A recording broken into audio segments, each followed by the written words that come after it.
More condominium dwellers are turning to solar power to cut electricity bills amid the global energy shortage.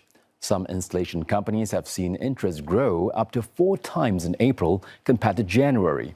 But widespread adoption remains a challenge, from space constraints to cumbersome approval processes. Nasha Rohim tells us more. The impact of a conflict halfway around the world is being felt in our homes. For this company, it's seen 4 times as many homeowners installing solar panels in April compared to earlier in the year, as consumers look to cut their energy bills. Interest has also grown among condominium residents, but installing solar in these developments is more complicated. There is certain restrictions for condominiums or MCSTs in that they aren't able to export any excess electricity back to the grid. That's just part of the rules that's in place.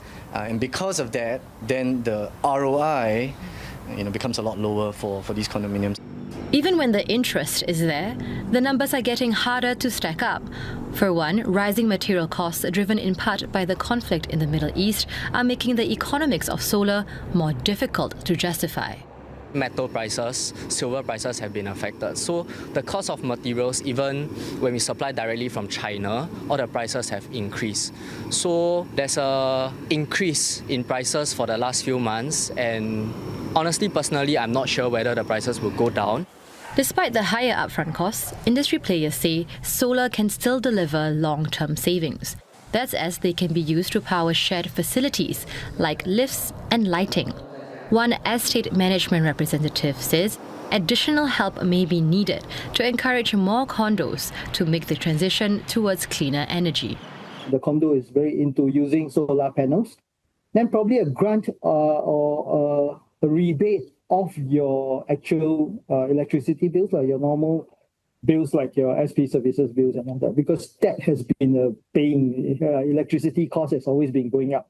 For most condominiums, that would be a huge percentage of the cost. Singapore is ramping up its solar ambitions. It's raising its target to 3 gigawatt peak by 2030. That can power up to 500,000 households per year.